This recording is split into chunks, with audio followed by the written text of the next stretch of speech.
Ali punya banyak kisah, tapi di zaman khilafahnya pernah ada satu orang Yahudi masuk Islam. Ikhwah sekalian, orang yang paling susah masuk Islam Yahudi. Susah sekali. Apa kata Nabi SAW dalam hadis Bukhari? Kalau seandainya ada 12 orang saja Yahudi di zaman beliau masuk Islam, beriman di tangan saya, kata Nabi SAW, semua Yahudi masuk Islam. Susahnya. Jadi di zaman Nabi cuma 5-6 orang saja yang masuk Islam dari orang Yahudi. Ada beberapa orang. Di zaman Ali jadi khalifah, beliau pernah jalan-jalan satu waktu di pemukiman Yahudi, lewat di satu rumah, sendirian, tidak ada yang awal nih.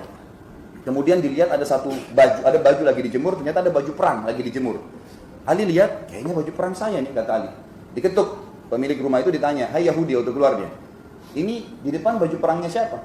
Kata Yahudi, Amir Mu'minin. Anda tahu tuh di rumah saya berarti punya saya. Kata Ali, tapi kayaknya punya saya.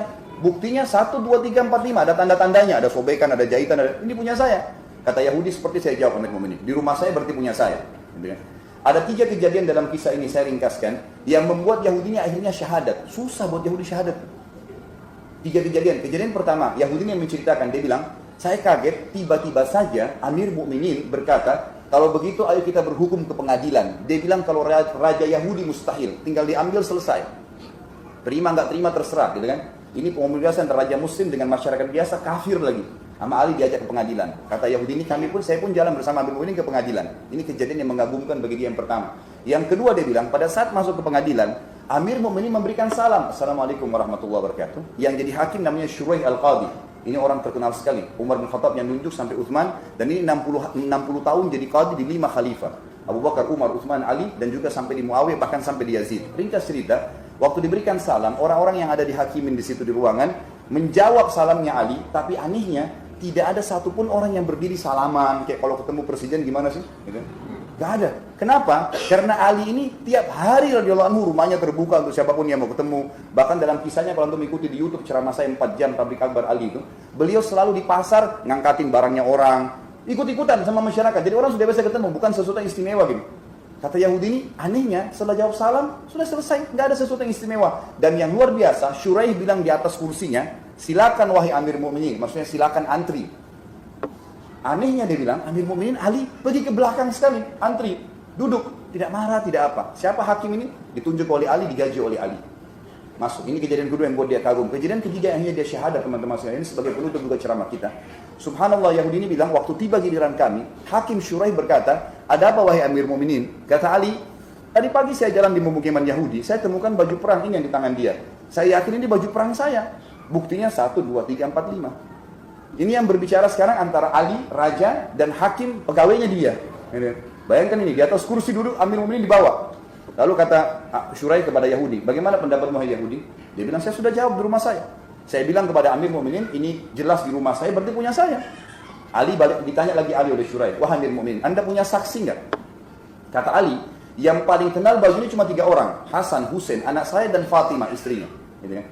Apa kata Shuraih? Ini pegawai sedang dialog sama atasannya yang gaji dia.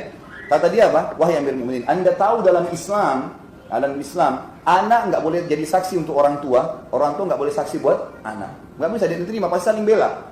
Tinggal istri Anda. Dan Anda tahu dalam Islam saksi minimal 2 orang laki-laki terpercaya. Kalau tidak ada 1 laki-laki diganti berapa perempuan? 2. Berarti harus ada 4 perempuan. Ali punya 1 Fatimah. Apa kata Shuraih? Apakah Anda punya 3 wanita yang lain? Kata Ali nggak ada. Kata si Yahudi yang membuat dia masuk Islam yang ketiga, saya kaget atas keputusan Shuraih Qadi. Dia bilang apa? Kalau begitu wahai Amir Mu'minin, dengan tegas dan jelas saya putuskan baju perang itu punya Yahudi. Pengadilan Islam, Raja Islam, ini hakim ditunjuk oleh Raja Islam. Dikasih Yahudi yang kafir tuh, karena nggak ada saksi. Kata Ali, baiklah kalau begitu. Shuraih tutup dengan kafaratul majlis, turun dari mejanya, baru salaman sama Ali, keluar sama-sama dari masjid, dari pengadilan. Yahudi ini duduk melongo-longo nih. Dia balik ke sana, dia bilang sebentar Amir Mu'minin, sebentar wahai Shuraih, wahai hakim, sudah selesai pengadilan? Kata Ali, sudah. Kata Shuraih, sudah. Lalu Ali bilang, walaupun saya yakin itu baju perang saya. Kalau ketemu antara Ali sama Yahudi, siapa yang jujur? Pastilah Ali. Gitu kan? Tidak mungkin. Kata Ali, walaupun saya yakin itu. Tapi saya tidak punya saksi. Dan agama kami mengajarkan harus ada saksi. Dia ulangi lagi Yahudi ini, apakah baju perang ini sekarang jadi punya saya? Kata Ali, iya. Kata si Shuraih, iya. Gitu kan? Sudah selesai jadi punya kamu. Tiba-tiba Yahudi ini berdiri mengatakan, wahai Amir Mu'minin, asyhadu an la ilaha illallah wa anna Muhammad Rasulullah. Ali heran, Ali tanya, kenapa kau masuk Islam? Kena aneh kalau Yahudi masuk Islam, gitu kan? Maka dia bilang, wahai Amir Mu'minin, demi Allah, baju perang ini punya anda yang saya curi 2 hari lalu. Tapi saya masuk Islam justru karena kebenaran agama kalian. Bayangkan, gara-gara keyakinannya Ali tentang kebenaran agama ini, dia mau korbankan. Allah buktikan kebenaran sampai orang lain dapat hidayah. Sebagai kata penutup, ikhwah akhwat sekalian, anda tinggal yakin, percaya lisan saya ya, anda tinggal yakin agama yang kita anut paling benar, Allah benar ada, tidak ada sekutu baginya, Muhammad SAW adalah Nabi utusan terakhir, tidak perlu ikuti Nabi yang lain. Meninggal dalam keyakinan ini, ikhwah akhwat sekalian, demi Allah masuk surga. Surga, ikhwah akhwat sekalian, wallahi bukan dongeng, tapi kepastian yang akan kita dapatkan, semua dijanji. Dan neraka demi Allah, ikhwah akhwat sekalian, adalah betul ancaman Allah dan pasti kena kepada orang ini. Kita kalau sholat, sujud memang Allah sedang menyaksikannya dan mengetahui masalah itu. Kata Nabi SAW, kalau seorang hamba mengatakan Alhamdulillahirrabbilalamin, Allah jawab dari langit, Hamadani abdi, aku dipuji oleh hambaku. Kalau kita bilang Ar-Rahmanir-Rahim, Allah mengatakan Asna alayya abdi, hambaku memuji-muji saya. Kalau kita bilang Malik Yaumiddin, Allah mengatakan Majadani abdi, hambaku mendudukanku pada posisinya. Terus begitu. Semua itu benar, ya. Tidak ada yang salah. Semua orang yang beriman akan masuk surga, semua yang salah akan masuk neraka.